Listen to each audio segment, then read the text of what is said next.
oração.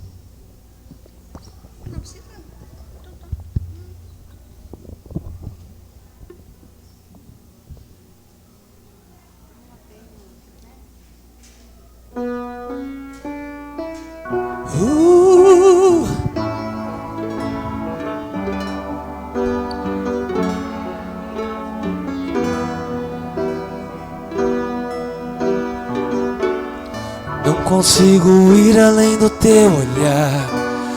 Tudo que eu consigo é imaginar a riqueza que existe dentro de você. O ouro eu consigo só admirar, mas te olhando eu posso a Deus adorar. Sua alma é um bem que nunca envelhecerá. O pecado não consegue esconder a marca de Jesus que existe em você. O que você fez ou deixou de fazer não mudou o início, Deus escolheu você. Sua raridade não está naquilo que você possui ou que sabe fazer. Isso é mistério de Deus com você. Você é o espelho que reflete a imagem do Senhor. Não chore se o mundo ainda não notou. Já é o bastante Deus reconhecer o seu valor. Você é precioso, mais raro que o ouro puro de Ofir. Se você desistiu, Deus não vai desistir. Ele está aqui pra te levantar. Se o mundo te fizer cair, o ouro eu consigo só admirar, mas te olhando eu posso a Deus adorar. Sua alma é um bem que nunca envelhecerá. O pecado não consegue esconder a marca de Jesus que existe em você. O que você fez ou deixou de fazer não mudou o início, Deus escolheu você. Sua raridade não está naquilo que você possui ou que sabe fazer. Isso é mistério de Deus com você. Você é o espelho que reflete a imagem do Senhor. Não chore se o mundo ainda não notou. Já é o bastante Deus reconhecer o seu valor. Você é precioso, mais raro que o ouro puro de Ofir. Se você desistiu, Deus não vai desistir. Ele está aqui pra te levantar. Se o mundo te fizer cair.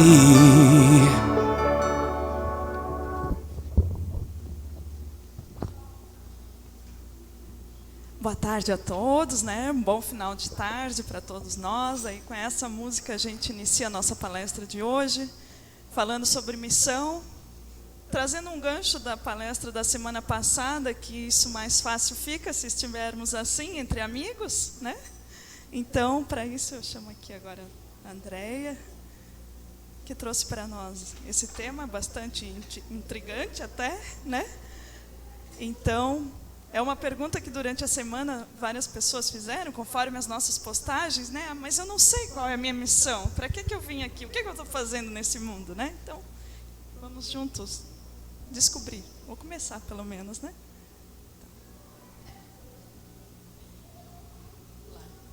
Boa noite a todos, que a paz do Cristo esteja presente nesse ambiente, no coração de todos nós, encarnados e desencarnados aqui nesta sala. E hoje a gente vai falar um pouquinho, já começando por uma pergunta, né? E se eu morrer hoje, será que eu estou preparado? Essa pergunta às vezes pode nos trazer a ideia de, será que eu estou preparado para o tipo de morte que eu vou ter, né? Porque a gente não sabe como vai ser, se eu vou morrer afogado, se eu vou morrer queimado, se eu vou ter um ataque cardíaco, se eu vou morrer dormindo. Mas isso não é o que leva a essa pergunta. Porque essa é a parte mais simples da história, o modo como eu vou morrer. Mas a gente ainda se preocupa muito com isso, né? A gente ainda tem essa preocupação do tipo de morte que vai acontecer. Mas o que nós vamos abordar hoje não vai ser isso, vai ser um pouco mais profundo. O que vem antes desse momento da morte.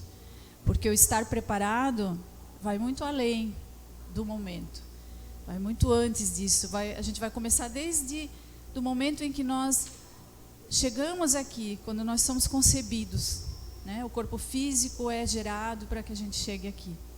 É ali que nós vamos começar a conversar. E a gente sabe que quando procuramos nos evangelhos, na Bíblia, para quem gosta de ler a Bíblia, a gente encontra lá bastante momentos em que Jesus nos chama atenção para esse momento para a gente pensar um pouquinho sobre o momento do desencarne, como tudo isso acontece, sobre a nossa fragilidade, né? E nós temos ali, deixa eu mudar aqui que eu estou com tanta coisa aqui em cima. Quando nós encontramos ali na Bíblia, duas passagens que nos trazem um pouquinho sobre esse assunto. Em Tiago, no capítulo 4, versículo 14, nós encontramos lá que ele diz assim: vocês nem sabem o que lhes acontecerá amanhã. O que é a sua vida? Vocês são como a neblina que aparece por um pouco de tempo e depois dissipa. Então, nessa parte aqui de Tiago, está falando ali de uma coisa que a gente às vezes não para pensar. Mas nós não temos o controle da vida nas nossas mãos, como a gente imagina que tem. A gente sempre pensa que nós somos os mentores da nossa vida, que nós dirigimos ela, que nós somos independentes, que nós temos nossa condição financeira para isso, nós temos tudo para dirigir a nossa vida da maneira que a gente quer.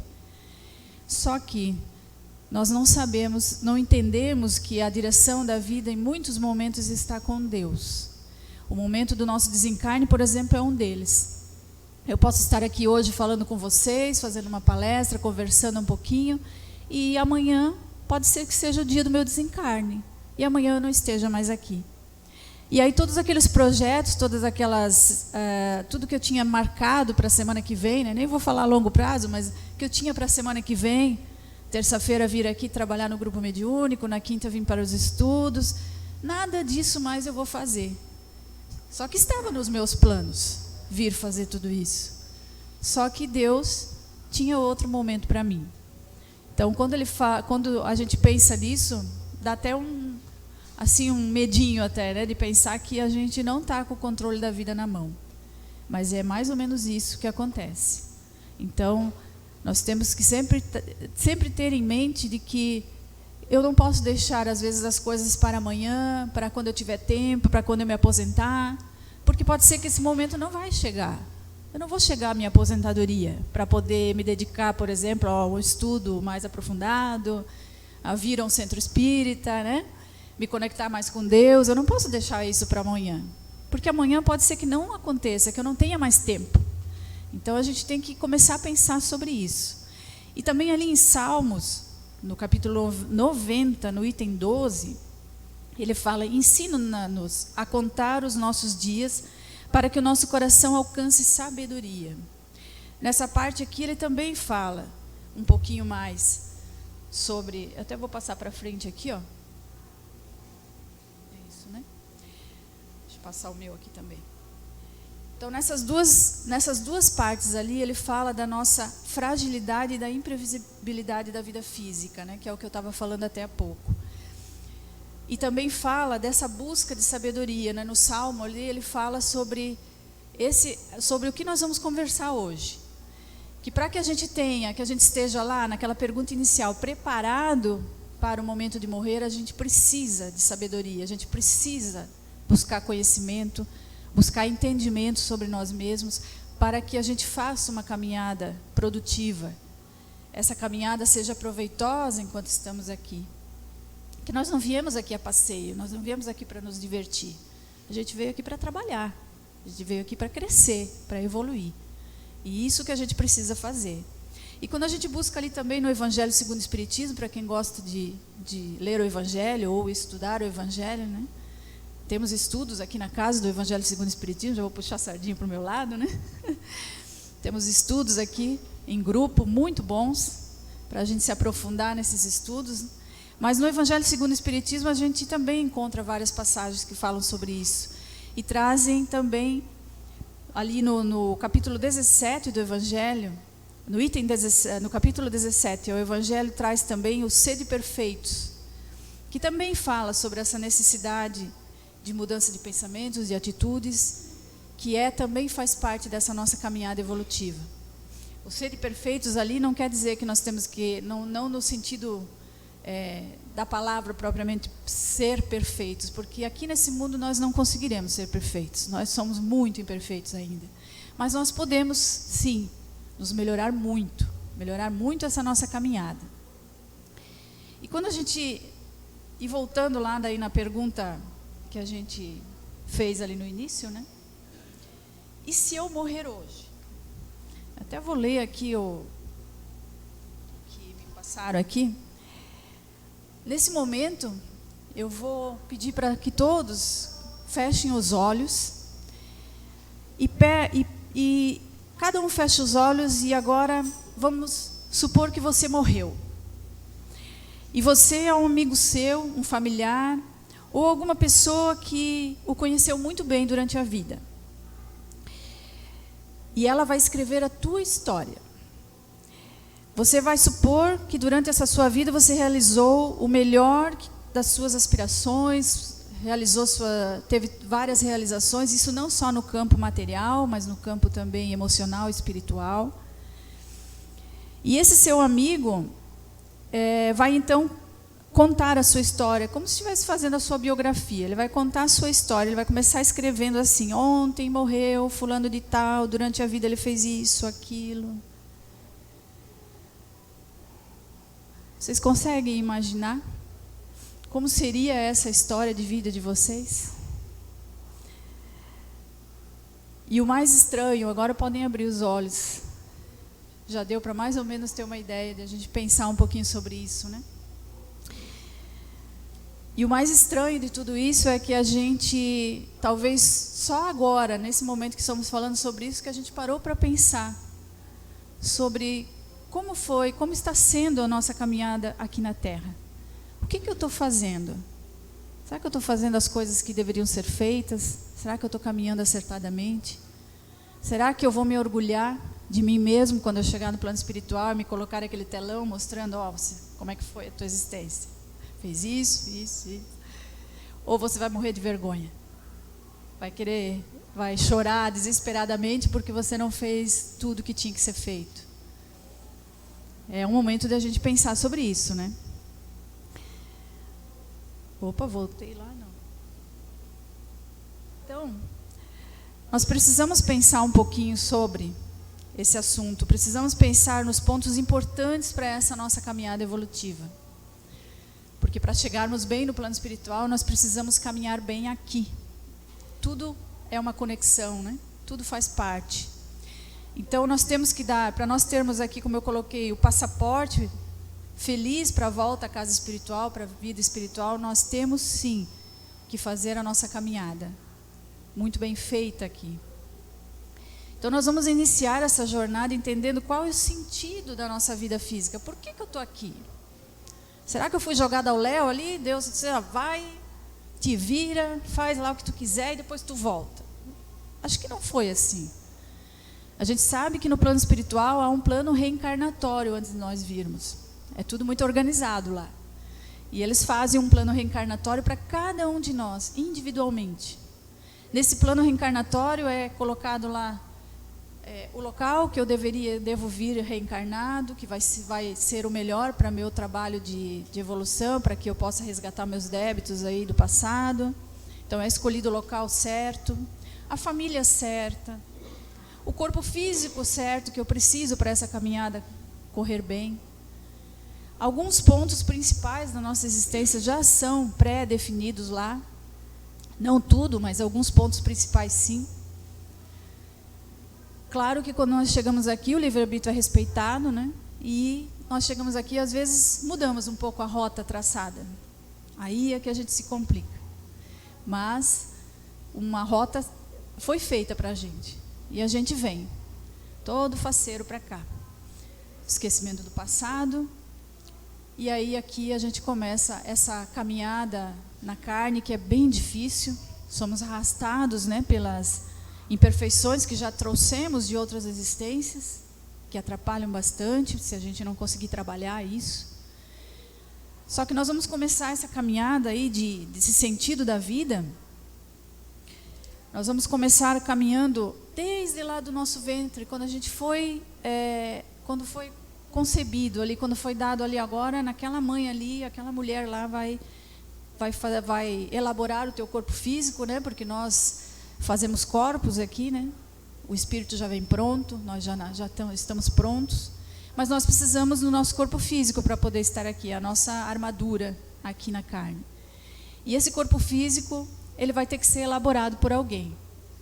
E até hoje ainda não foi inventada outra forma que não seja através de uma mulher, mais precisamente do útero dela, que a gente vai precisar para que esse corpo seja gerado, para que ele seja feito. E aí, quando nós começamos essa caminhada no corpo físico, o corpo físico sendo feito ali, nós já começamos a ver ali, já está lá, nós já vamos começar a ver ali essa interdependência e a cooperação que existe. Já é o primeiro ensinamento que Deus nos dá já ali, na chegada, antes de a gente sair da barriga da mãe já. Porque para que a gente possa, para gerar esse corpo, as que já são mães aqui, já passaram por isso, sabem o que eu estou falando, as mulheres precisam se doar muito, né? Uma mulher precisa se doar muito nesse momento, porque ela está cedendo o seu corpo físico, o seu útero ali para que essa criança cresça. Os hormônios mudam completamente. Você tem vários problemas, às vezes problemas de saúde nesse período, você tem que se cuidar muito mais, você fica mais delicada, você chora mais, muita coisa muda. A mãe precisa, essa mulher tem que dar mais tempo da vida dela para cuidar da gestação e não mais só da sua vida individual ali, do seu trabalho, das suas coisas. Às vezes ela precisa até abrir mão disso, em prol daquela gestação. Então ali é muito importante, é um momento muito importante. E aquela mãe ali, ela está fazendo o quê? Ela está trabalhando ali, nós estamos trabalhando a solidariedade. Porque a mãe ali está sendo solidária em fazer todo esse trabalho de doação para que esse corpo físico venha perfeito, que essa criança nasça. Então ali a gente tem uma interdependência, ali a gente começa a aprender que não somos, não somos autossuficientes, que a gente realmente precisa uns dos outros, a gente precisa caminhar de mãos dadas, porque a gente não pode se virar sozinho. A cooperação é imprescindível de um com o outro, porque quando nós nascemos, nós precisamos de alguém que nos cuide, que nos dê o alimento, que nos dê banho, que cuide da gente, que nos proteja. E isso, o nosso período de infância é bem longo. E Deus, na sua infinita bondade, Ele sabia que nós precisávamos desse período longo de infância para a gente trabalhar essa solidariedade, esse amor, essa cooperação entre nós. A gente precisava desse período, diferente dos animais. Se a gente for ver os animais, por exemplo, vamos ver um animal grande, assim, uma vaca, por exemplo. Ela tem o seu bezerrinho ali, em poucas horas o bezerrinho já está de pé, já está andando sozinho. E pouco tempo também depois, ele já está procurando a teta da vaca para ele mamar, porque ele precisa comer. Ele não fica muito dependente da mãe por muito tempo. Porque Deus sabia que os animais precisam dessa independência mais rápida e eles não têm muito o que aprender ainda. Mas nós, seres humanos, temos uma inteligência contínua, então nós precisamos aprender. Já desde ali desse início, aprender essa solidariedade, que a solidariedade faz parte do amor que Deus tanto nos ensina, tanto nos pede. E quando nós continuamos a nossa caminhada, também nós temos ali o poder do pensamento na criação da realidade. Esse é o outro passinho que a gente dá aqui na Terra, também para o nosso aprendizado e a nossa evolução. Ali eu coloquei que nossas escolhas conscientes ou inconscientes moldam o nosso destino e devemos aprender a plantar corretamente para colher os frutos que desejamos. Então o poder do pensamento ele é muito forte. Quando nós pensamos, nós criamos. Pensamentos são ações. Isso a doutrina espírita nos ensina. Então quando nós temos um pensamento correto, um pensamento positivo, com fé, eu acredito que eu vou dar conta, que eu vou fazer, que eu sou forte, que eu sou capaz e eu vou. Com certeza você vai chegar onde você quer. Porque você já criou aqui. E aí o universo conspira a teu favor. Então você já está...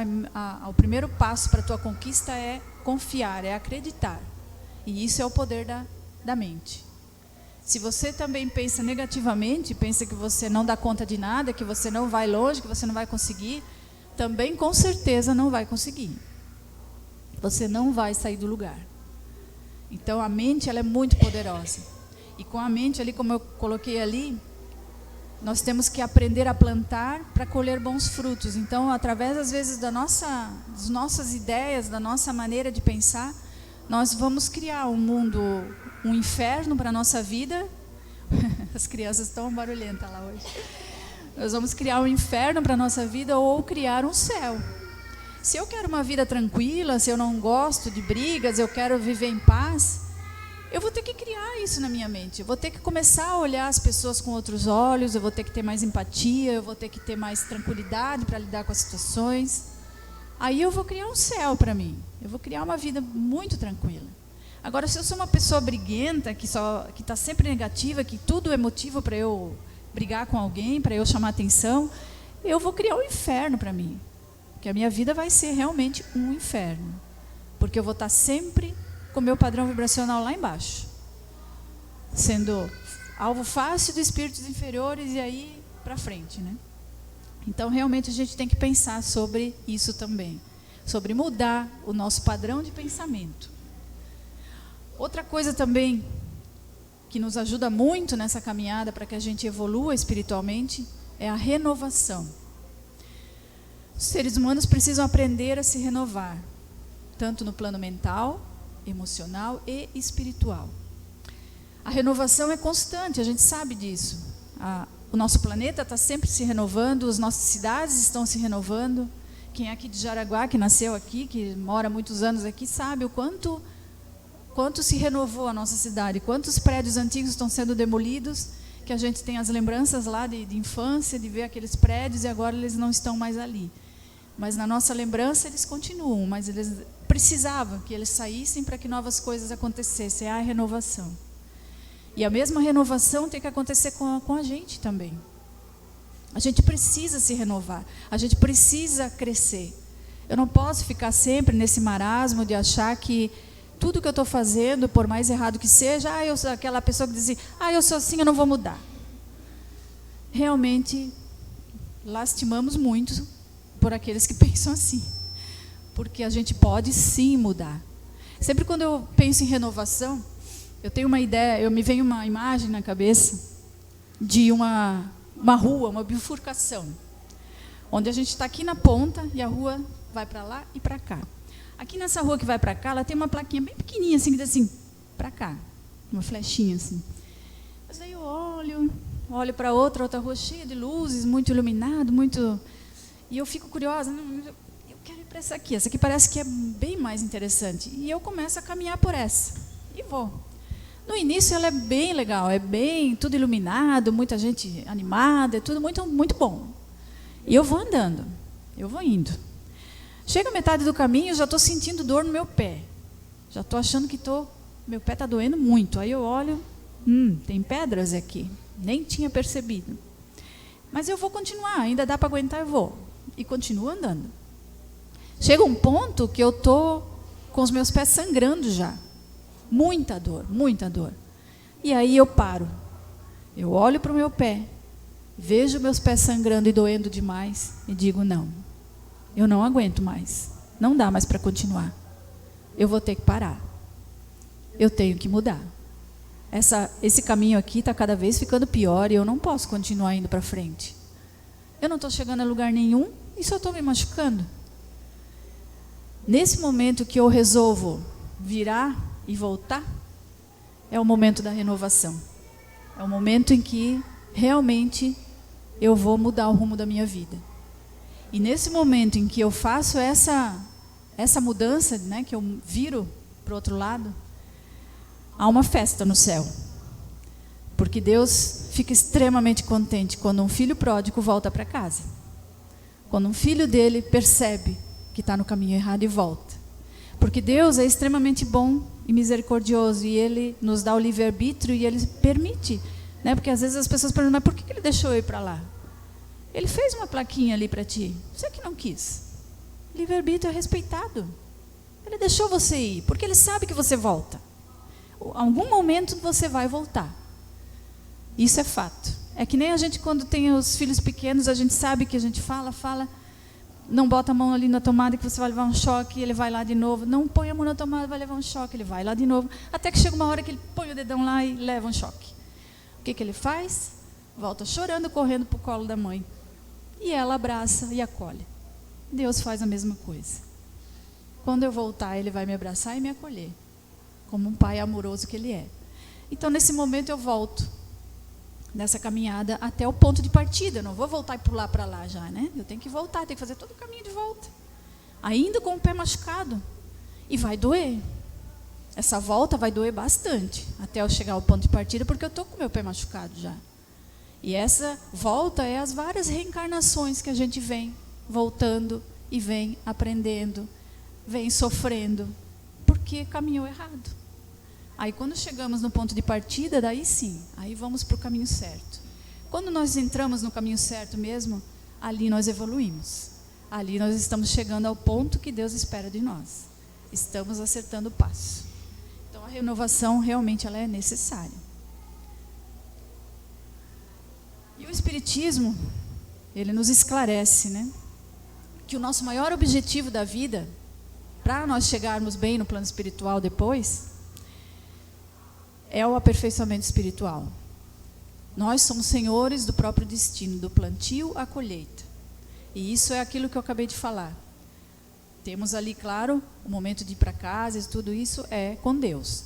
Mas nós temos o destino na mão, porque nós podemos mudar as rotas, nós podemos ir para caminhos errados, por caminhos tortuosos, como também nós podemos fazer um plantio bem bom, e já caminhar acertadamente, e não deixar que as coisas erradas nos levem ao erro. Porque o nosso maior objetivo é crescer, é evoluir. Nós queremos ser espíritos puros um dia, né? E nós vamos chegar lá. Pode demorar um monte, né? Mas a gente vai chegar lá. E uma das coisas importantíssimas é a gente viver com propósito. Descobrir ao longo do caminho quais são as nossas missões também. Porque nós temos essas provas, expiações, temos esses aprendizados todos que eu já passei ali para vocês, para que a gente caminhe acertadamente, mas também nós temos missões a cumprir aqui na Terra. A gente, quando fala em missões, já pensa assim num Chico Xavier, alguém assim, né, que, pô, missão, eu, tão pequenininho, eu vou ter missão, né? Mas nós todos temos pequenas missões. Às vezes não vai ser uma coisa grande, mas pequenas missões nós temos a cumprir também. Porque como eu falei lá no início, a gente vem aqui para trabalhar. A gente vem hoje aqui na Terra para pagar os nossos débitos do passado, para fazer o plantio da próxima existência, para resolver essas pequenas missões. Nós temos vários trabalhos a serem feitos aqui. Não é uma coisa só. Então, aquele que fica sentado esperando a banda passar, realmente está perdendo um tempo precioso, porque aqui passa rápido. A gente pensa, 80 anos, se eu ficar aqui 80 anos, é bastante tempo. Não é. Passa muito rápido. E o Espiritismo nos ensina, né, que a missão é um compromisso assumido pelo Espírito antes de reencarnar. Então, para descobrir a missão pessoal é necessário autoconhecimento, reflexão espiritual e atenção aos chamados da vida. Jesus já dizia, muitos são os chamados, poucos os escolhidos. E realmente é assim que funciona. Os chamados, a gente tem chamados o tempo todo durante a nossa vida. A pessoa que diz assim, eu não sei qual é a minha missão, eu não sei o que eu tenho que fazer. Você já foi chamado várias vezes, você se fez de surdo. Você fez de conta que não era comigo. mas com certeza já foi chamado, sim. Todos nós já fomos. E para a gente descobrir as nossas missões, é necessário conhecimento, esclarecimento, sabedoria. Para isso que nós precisamos estudar. Acredito que é isso que todos estão fazendo aqui hoje, vindo assistir uma palestra, para buscar um pouquinho mais de conhecimento, de entendimento sobre nós mesmos. E nós precisamos buscar conhecimento, para daí sim nós conseguirmos evoluir. Esse é o sentido da vida. A busca de conhecimento, a busca de saber me conhecer em essência, porque conhecer aquela que eu vejo no espelho, eu conheço muito bem. Sei cada um dos defeitinhos que tem ali, cada ruguinha ali, eu estou olhando todo dia no espelho e vejo. Agora, nos conhecer em essência é outra história. Me conhecer em espírito é outra conversa, é muito mais profunda. Conhecer os porquês da vida, porque o que Deus espera de mim, tudo isso é com conhecimento, com estudo que a gente vai fazer isso.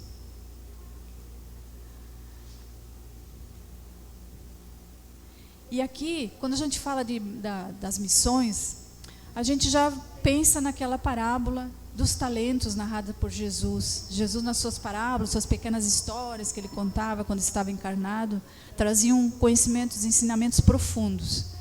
E quando ele fala dos talentos, que está ali nos evangelhos de Mateus, capítulo 25, de 14 a 30, essa parábola dos talentos, ele nos traz lições profundas. Não vai dar tempo de eu ler a parábola, senão eu vou me alongar muito. Mas a parábola dos talentos, ela fala de um senhor que deixou 5 talentos para um, 2 talentos para o outro e 1 talento para o outro. Conforme a capacidade de cada um, ele distribuiu os talentos, né? E pediu que cada um cuidasse enquanto ele estava viajando, que depois ele voltaria e queria reaver esses talentos. Ele era um senhor bravo, né? Então eles tinham bastante cuidado com esses talentos, iam cuidar bem. Os talentos eram uma quantia em dinheiro, né? E foi dado 5 talentos para aquele primeiro, que ele deu 5 talentos. Nós vamos dar um exemplo aqui, puxar a sardinha para o nosso lado de novo. Vamos falar dentro da doutrina espírita da mediunidade, por exemplo. Aquele que ganhou 5 talentos, vamos imaginar hoje nós aqui, seja aquele, porque a mediunidade também ostensiva, nós imploramos o plano espiritual para vir com ela. Alguns dizem assim, eu não pedi para vir com essa mediunidade, eu não quero isso para mim, eu tenho medo. Não, você pediu sim, você implorou para vir com essa ferramenta. Porque você é um devedor e precisa resgatar mais rapidamente, então com o trabalho mediúnico você consegue. Então nós viemos para cá, o esquecimento, não lembro nada, né? Não lembro do que eu me comprometi lá. Só que eu chego aqui, eu tenho 5 talentos. É aquele médium ostensivo que ele vê os espíritos, ele escuta, ele fala com eles, ele escreve, ele tem muitas habilidades mediúnicas. Uma abertura mediúnica extraordinária. 5 talentos. Esse cidadão, ele vem para o plano físico. Quando chega ali, que a gente tem desde criança essas sensações da mediunidade, mas depois de uma certa idade ali, você é chamado, você percebe que você tem que buscar alguma coisa, e ele, percebendo isso, foi buscar. Foi procurar uma casa espírita, começou a estudar, se aprofundou nos estudos, leu muito, procurou saber, procurou se preparar, porque não adianta você só vir com a faculdade mediúnica e não saber usar. É uma ferramenta que precisa aprender a usar. E aí ele foi atrás, buscou, perseverante, com muito amor no coração, começou a trabalhar nos grupos mediúnicos, já foi fazer outras coisas também, já se colocou à disposição para outras coisas, trabalhou muito, e com afinco e com amor, porque sem amor também não adiantaria nada. Fez tudo que estava ao alcance e muito mais do que ele precisaria, ele fez. Esse foi aquele que, quando o senhor dele voltou e pediu dos 5 talentos, ele disse, olha, eu multipliquei aqui, eu estou te devolvendo 10. Deus ali, quando vê que esse está se dedicando tanto, ele abre o leque para ele e dá mais. É aquele, quanto mais foi, muito será dado para quem muito será cobrado e quem muito foi dado, né? Então, quanto mais eu me dedico, quanto mais eu me coloco à disposição, mais trabalho vem para mim. E ele aceitava, todo o trabalho que vinha aceitava, então ele dobrou aquilo ali. Aquele segundo que fez 2, que tinha 2 talentos, também dobrou. Ele veio, é aquele que vem talvez com a mediunidade ali, ele escuta, ele tem as sensações, mas ele não vê e não incorpora. Mas ele não achou que ele era menor que os outros por causa disso. E ele continuou trabalhando ali, se dedicando, foi para uma casa espírita, estudou, se dedicou, trabalhou num grupo e foi fazendo ali com afinco, com comprometimento, com compromisso assumido, com amor no coração, e aos poucos ele já estava visualizando mais, já estava ouvindo mais, já estava quase incorporando. Foi aquele que Deus viu assim, não, ele está se dedicando, então eu vou dar um pouquinho mais para ele fazer. E deu mais 2 talentos para ele. Aí ele já tinha 4. E aí ele entregou 4 para o seu Senhor. Aí vem aquele que ganhou só 1 talento. E esse com medo do Senhor, ele só guardou aquele lá e não fez nada, não multiplicou, não fez nada. Só guardou o talento. Esse é aquele que vem com a ferramenta mediúnica, mesmo que seja sem grandes, né, para não ver e tal, mas sabe que tem essa ferramenta, que precisa usá-la, mas ele resolve guardar. Eu não quero trabalhar com a minha mediunidade, prefiro ficar em casa, não quero esse compromisso, vou ficar por aí mesmo, deixa quieto, tenho medo, não vou buscar saber mais, não buscou estudar muito. Ele enterrou o seu talento. E aí, como diz na parábola, aquele que enterrou o talento, ele ainda ia tirar aquele que ele tinha, ele ia tirar dele também. Que é aquele que, se você não usar, não fazer, ou fazer mau uso, né, desse talento, Deus te tira esse também. Aí você fica sem nada. Você tinha uma oportunidade de fazer e você não aproveitou. Então, ali, é isso que explica essa parábola, né, para que todos entendam. E Deus, ao nos matricular na escola da vida, Ele deseja de nós que o aprendizado aconteça. Como todo pai, ao matricular seu filho na escola, espera que aprendamos a lição. Então, quando nós pensamos lá naquela pergunta do início, lá na pergunta que é o tema da palestra de hoje, né? E se eu morrer hoje? Estou preparado? A gente tem que pensar. Deus nos matriculou nessa escola da vida. E como eu estou lidando com a minha vida? Como eu estou caminhando aqui na Terra? Será que eu estou fazendo tudo certo para que eu possa realmente estar preparado para o momento que eu voltar para casa? Será que eu estou fazendo o que eu tinha que ter feito? Será que eu estou cumprindo as minhas missões?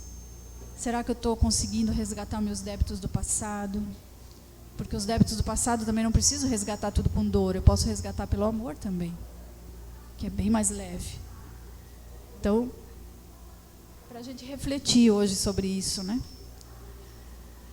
E Jesus, no seu profundo entendimento das leis de Deus, foi firme a nos ensinar que o maior mandamento da lei do Pai é a do amor. Então, tudo aquilo que eu falei lá desde o início, tudo tem que ser feito com amor.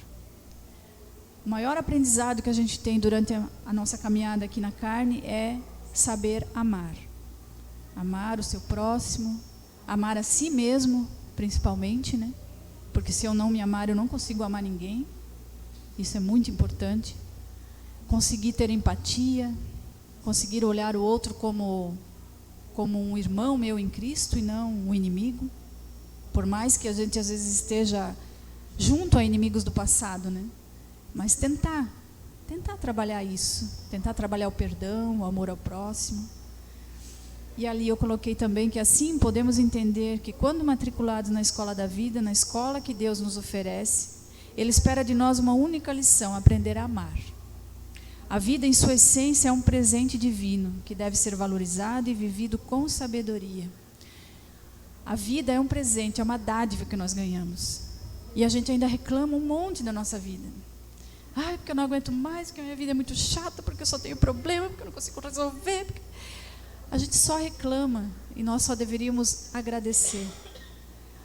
A fila é enorme no plano espiritual de desencarnados que precisam reencarnar e que não têm, como dizia no livro do Kalunga, né, que ele falava um linguajar bem simples, não tem barriga. Não tem vez para todo mundo vir. E nós que estamos aqui privilegiados, conseguimos chegar aqui, estamos nessa caminhada e não aproveitando ela, é um desperdício muito grande. Que nós comecemos agora a refletir sobre a nossa vida, sobre a nossa caminhada até aqui, e que a gente consiga realmente melhorar isso e caminhar melhor, fazer o melhor que nós podemos aqui. Tentar acertar o passo para que a gente não faça aquela caminhada que eu falei antes da bifurcação lá e não fique com os pés sangrando. Eu não preciso me machucar. Eu posso caminhar com leveza se eu quiser. Só que eu preciso aprender tudo isso ali, aprender a solidariedade, o amor ao próximo, o amor a mim mesmo. Esse é o sentido da vida. É assim que nós vamos estar preparados para quando eu morrer, eu vou poder chegar no plano espiritual bem, vou poder olhar aquele telão e não morrer de vergonha, ver que, poxa, até que eu não fui tão ruizinha assim, até que fiz umas coisas boas, né?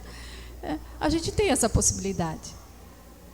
E sempre, né, ter gratidão pela vida, agradecer muito pela vida, agradecer por esse corpo físico que a gente recebeu. Não é uma Gisele Bündchen, não é aquele, né, o que a gente talvez queria, né? Às vezes a gente reclama que o cabelo não é aquilo que eu queria, ou, né, é isso, aquilo, mas é exatamente aquilo que nós precisávamos para caminhar aqui na Terra. Quando a gente vê tantas pessoas, às vezes, com tantas limitações, e nós estamos aqui com o corpo físico perfeito, podendo andar, caminhar, falar, só isso já é de agradecer de joelho a Deus por isso. Ele foi muito bom com nós. A gente teve um amor muito grande dele por nós. Então, era isso que eu queria passar para vocês hoje. Nesse momento eu peço que todos fiquem sentados, nós vamos passar para os passes. E os passes são dados aqui mesmo, né? E depois o chá também. Que todos agora fiquem conectados com a espiritualidade, com Deus, para receber essas boas energias do passe. E depois a gente volta para a finalização.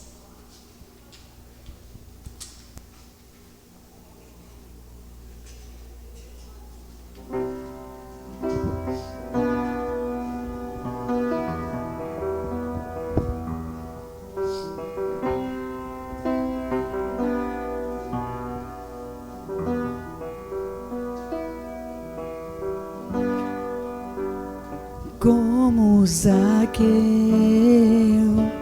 eu quero subir o mais alto que eu puder, só pra te ver, olhar para ti e chamar sua atenção para mim. Eu preciso de ti, Senhor. Eu preciso de ti, ó Pai. Sou pequeno demais, me dá a tua paz. Largo tudo pra te seguir.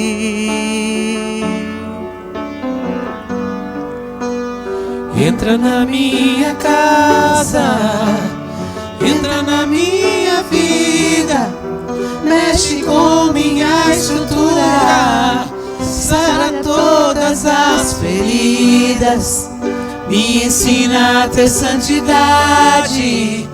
Quero amar somente a ti, porque o Senhor é meu bem maior. Faz um milagre em mim. Como Zaqueu, eu quero subir o mais alto que eu puder,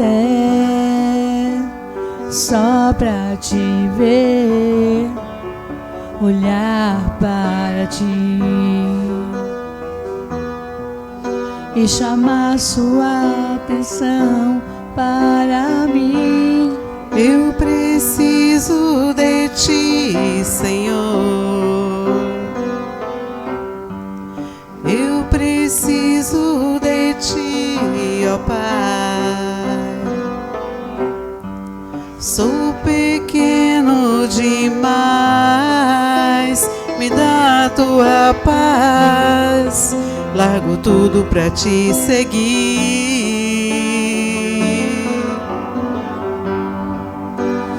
Entra na minha casa, entra na minha vida, mexe com minha estrutura, sara todas as feridas, me ensina a ter santidade. Quero amar somente a ti, porque o Senhor é meu bem maior. Faz um milagre em mim. Como Zaqueu, eu quero subir o mais alto que eu puder,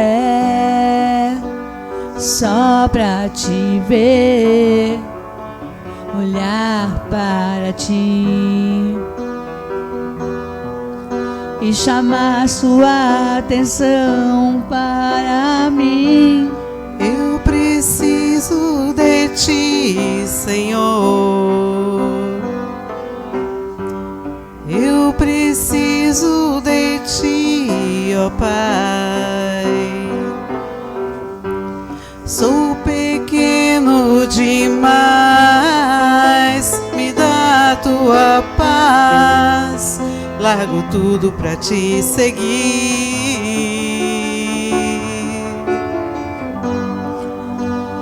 Entra na minha casa, entra na minha vida, mexe com minha estrutura, sara todas as feridas, me ensina a ter santidade.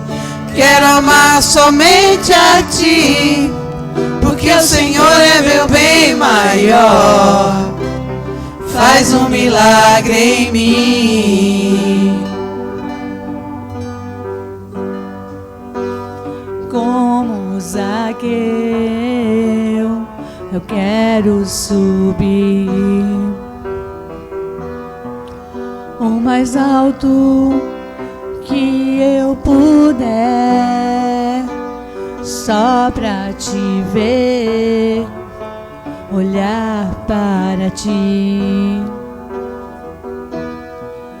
e chamar sua atenção para mim. Eu preciso de ti, Senhor. Eu preciso de ti, ó Pai. Sou pequeno demais, me dá a tua paz. Largo tudo pra te seguir.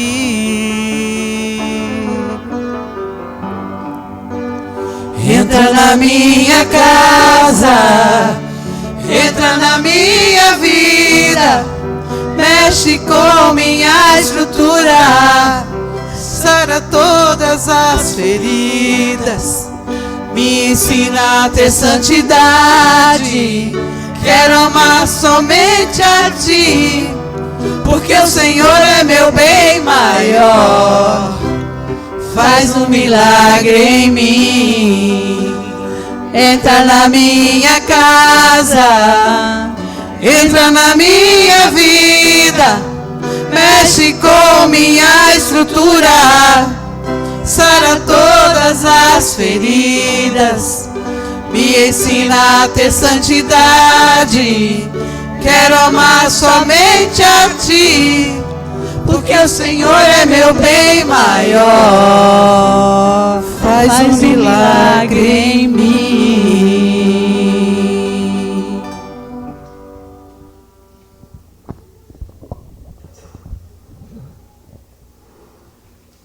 Então, com esse momento, agora a gente encaminha para o final da nossa palestra.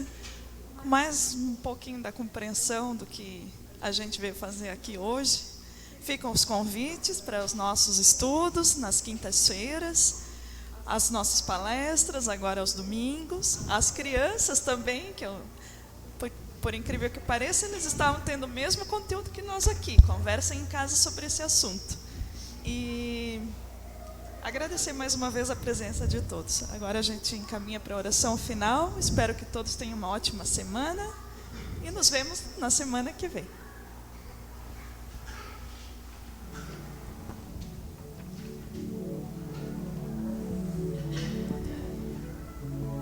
Vamos fazer um poema, é uma prece, não é um poema, é uma prece, que veio através de uma psicografia de Amélia Rodrigues para Divaldo Pereira Franco. E ela fala mais ou menos assim: Senhor, muito obrigado pelo que me deste, pelo que me dás, pelo ar, pelo pão, pela paz. Muito obrigado pela beleza que meus olhos veem no altar da natureza. Olhos que contemplam o céu cor de anil e se detêm na terra verde salpicada de flores em tonalidades mil. Pela minha faculdade de ver, pelos cegos eu quero interceder. Por aqueles que vivem na escuridão e tropeçam na multidão, por eles eu oro e a ti imploro comiseração. Pois eu sei que depois desta lida, numa outra vida, eles enxergarão.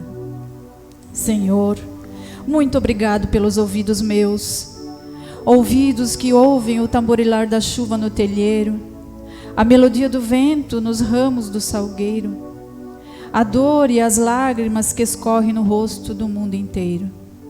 Ouvidos que ouvem a música do povo, que desce o morro na praça cantar, a melodia dos imortais que a gente ouve uma vez e não esquece nunca mais.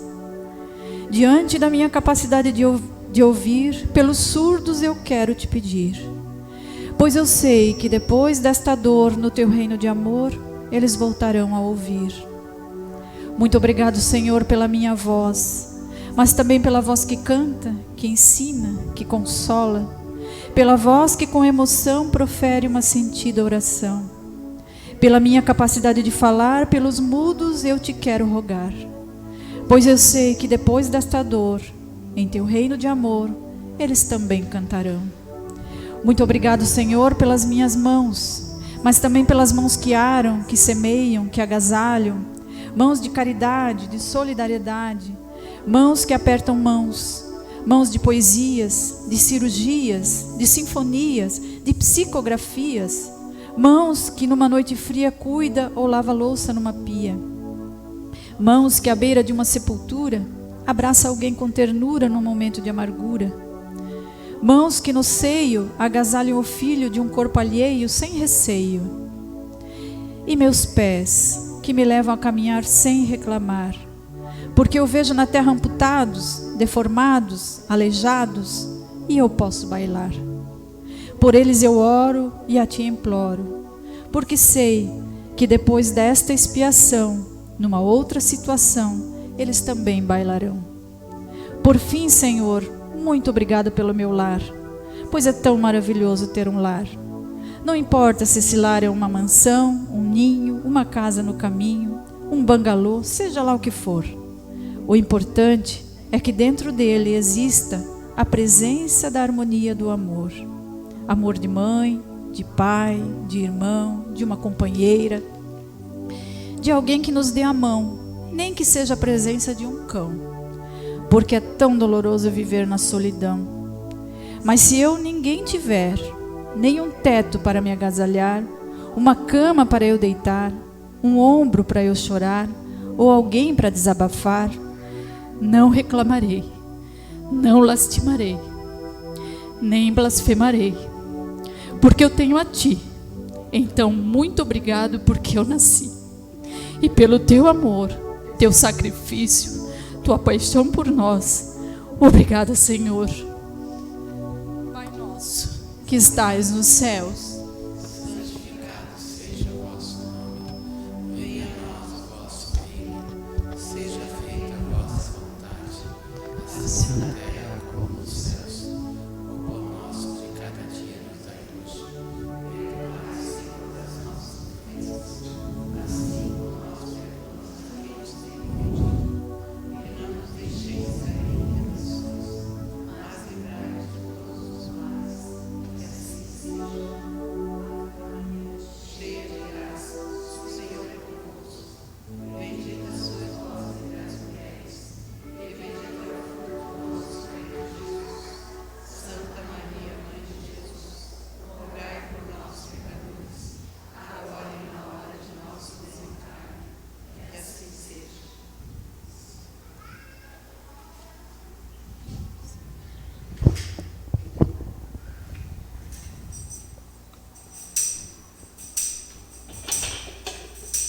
Jesus,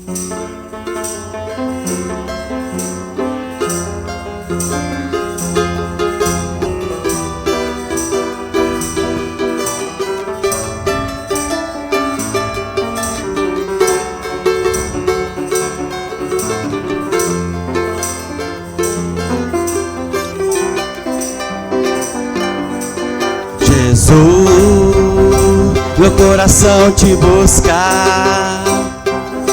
Jesus, penso o tempo todo no Senhor, mas eu sei que falta alguma coisa. Me mostra, por favor, o que devo fazer.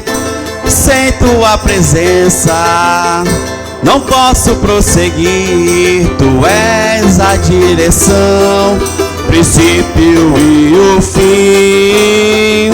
Não quero mais errar, não quero me perder. Derrama sobre mim o teu poder. Abra os meus olhos, quero em ti vencer. Daqui pra frente, ó Jesus amado, quero ser usado, fazer o teu querer. Tu és o caminho, és a esperança. Vou até o fim, deposito em ti a minha confiança. Daqui pra frente, ó Jesus amado, quero ser usado, fazer o teu querer. Tu és o caminho, és a esperança. Vou até o fim, deposito em ti a minha confiança. Jesus, meu coração te buscar. Jesus, penso o tempo todo no Senhor. Vamos lá! Mas eu sei que falta alguma coisa. Me mostra, por favor, o que devo fazer. Sem tua presença não posso prosseguir. Tu és a direção, princípio e o fim. Não quero mais errar, não quero me perder. Derrama sobre mim o teu poder. Abra os meus olhos, quero em ti vencer. Todo mundo agora, vamos lá! Daqui pra frente, ó Jesus amado, quero ser usado, fazer o teu querer. Tu és o caminho, és a esperança. Vou até o fim, deposito em ti a minha confiança. Daqui pra frente, ó Jesus amado, quero ser usado, fazer o teu querer. Tu és o caminho, és a esperança. Vou até o fim, deposito em ti a minha confiança.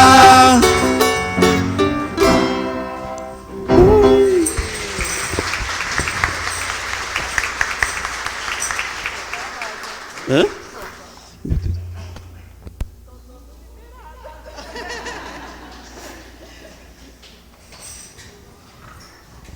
Esqueci.